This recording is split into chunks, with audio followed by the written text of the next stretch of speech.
Assalamualaikum warahmatullahi wabarakatuh. Alhamdulillah wassalatu wassalamu ala Rasulillah Sayyidina Muhammadin sallallahu alaihi wasallam wa ala alihi wa ashabihi wa mawalah, amma ba'du. Kaum muslimin yang dirahmati oleh Allah Subhanahu wa taala.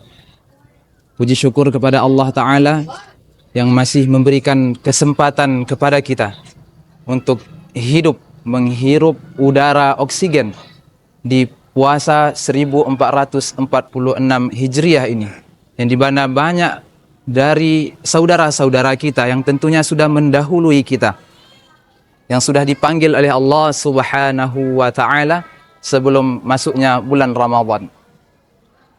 Maka ini patut kita syukuri kaum muslimin yang dirahmati oleh Allah Subhanahu wa ta'ala.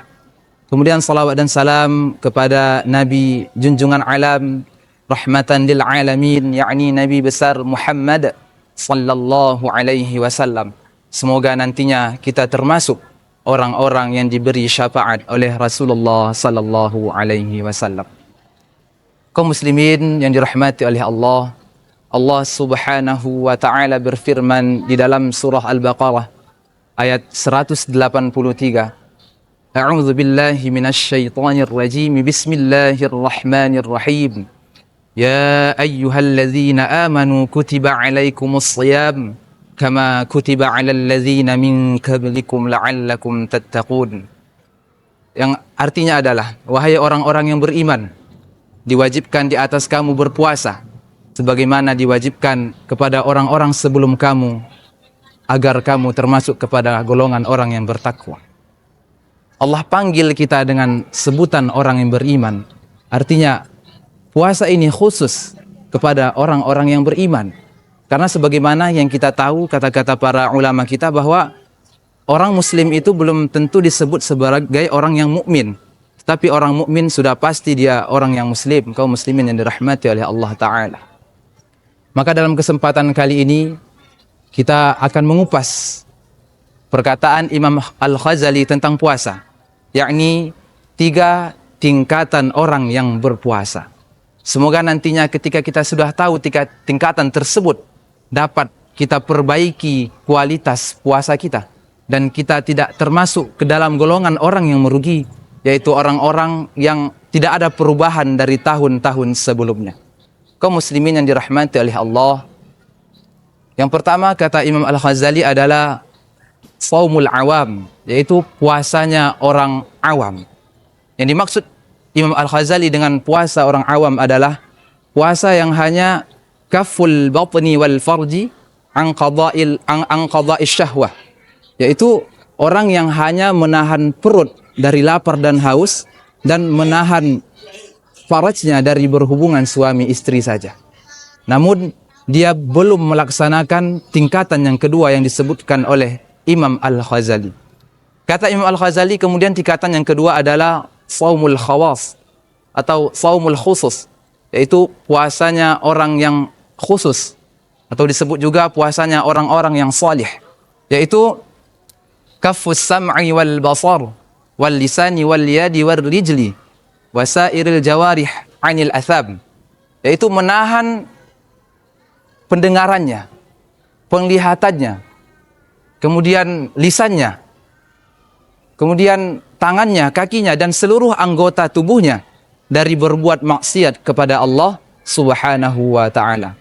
Mungkin selama ini kita tahu hanya yang membatalkan puasa saja.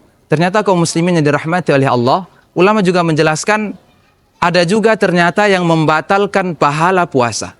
Ketika kita tidak menjaga anggota kita dari hal-hal yang membatalkan pahala puasa tersebut.